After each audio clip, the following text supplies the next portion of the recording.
This is a Sports Catastrophe production. Hey there, Heather, ho there, it's Jeff Cutter Diamond. Welcome to another Sports Catastrophe on this date. And on this date, April 12th, 1958, a shocking development happened in the NBA Finals. Yes, you see it by the picture. It's the St. Louis Hawks and the Boston Celtics. But you'll be thinking to yourself, St. Louis Hawks? What are you thinking? Well, the truth is, that was Atlanta's team. Well, they were first the Tri Cities Hawks, and then they moved to St. Louis, and then in 1968 they moved to Atlanta, where they've been ever since. So the St. Louis Hawks made a massive upset over the Boston Celtics in 6 games to win the 1958 NBA Finals. What people did not realize was that this would be the last time that a team not named the Boston Celtics would win an NBA title for 9 years. People, this is the World Championship that happened, and then Boston went on that 8-peat and all that. And this was the last time until 1971 that the Western Conference won the NBA Finals, because it was either Boston or Philly or even those Knicks. Anywho, so anyway, the 57 NBA Finals were a big one. It was a 7-game series which Boston narrowly survived. St. Louis would put up a 41-31 mark and were the Western Division champs. Boston was the Eastern Division champs at 49-23. And they both made big wins. Celtics took care of the Philadelphia Warriors, well, soon to be the Golden State Warriors, in 5 games, and the Hawks beat the Detroit. Was it Detroit or was it Fort Wayne? Detroit. Okay, it was the first time Detroit had the team. The Pistons were in Fort Wayne, then it was to Detroit in 5 games. Nevertheless, it was a huge game. 6 games, winner take all. Game 1 at the Boston Garden saw the Hawks hang around with the Celtics. The Celtics were good for the first and third quarters, but the second and fourth quarters were the Hawks. Hawks would win in overtime 104-102. Cliff Hagan, the former star of Kentucky, put up 33 points in Game 1. Bob Pettit, the man from LSU, 19 rebounds, and assists by Jack McMahon. Bob Cousy, the man from Holy Cross, with 27 points. Bill Russell, the former University of San Francisco player, with 29 rebounds, and Cousy had 5 assists to lead. In Game 2, Boston beat the tar out of St. Louis 136-112, outscoring them in every quarter. Cousy put up 25 points. Russell put up 27 rebounds. Cousy with 10 assists. Hagan had the most points and rebounds, with 37 and 12, respectively. Unfortunately, the series kind of turned in Game 3 when somehow, in some way, Bill Russell severely sprained his ankle. So that was the break St. Louis needed at the Kiel Auditorium, winning 111-108. Frank Ramsey put up 29 points to lead the Celtics. Bill Russell had 13 rebounds before his ankle injury and still led the team.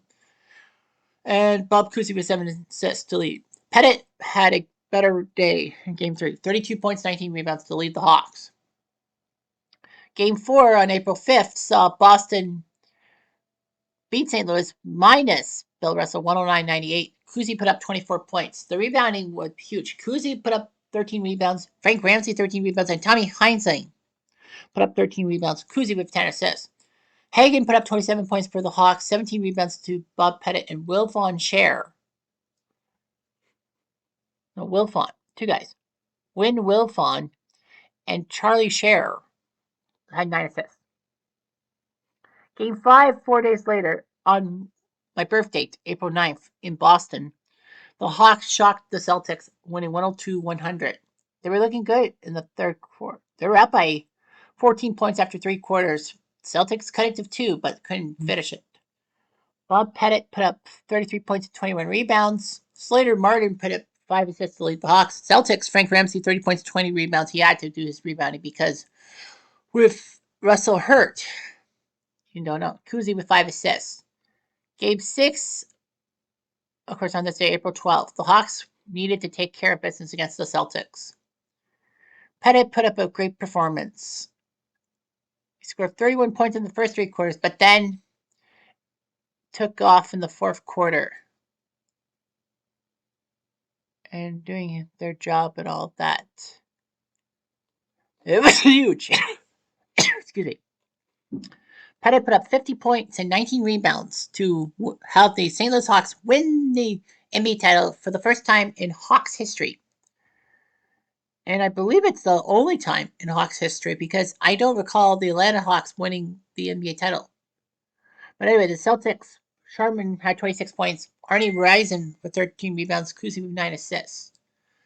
Unfortunately, though, you know, Bill Russell was ineffective. Well, Russell was hurt. He didn't really play and all that. That's the worst part. He tried to come back in game 6, but couldn't. Bob Pettit would put up 50 points to set the record for most points scored by a player in a series clinching game, although it would be tied in 2021 by Giannis Antetokounmpo. A lot of people figured that the Celtics would have won the 1958 title if Bill Russell was healthy. And I think he would have been healthy. So anyway, the lineup for the 1958 St. Louis Hawks was this. Bob Pettit, number 9. Jack Coleman, number 11. Walt Davis, number 12. Chuck Sherrod, number 13. Will Wilfond, number 15. Cliff Hagan, number 16. Med Park, number 17. Ed McCauley, number 20. Jack McMahon, number 21. And Slater Martin, number 22. So yeah, they've had 10 decent players and all that. And the Hawks franchise was just unbelievable how they could do it. Of course, be thinking, yeah, the 1958 finals. So the Hawks beat the Celtics. Big deal. Well, as I said before, little did people know that the next 8 years, the Celtics would win the title. I think once against the Hawks for sure, and many times against the Lakers. So you could see how prominent this NBA Finals was in the grand scheme of things. So hope you take it with a grain of salt. Hey, I'm Jeff Diamond. I do.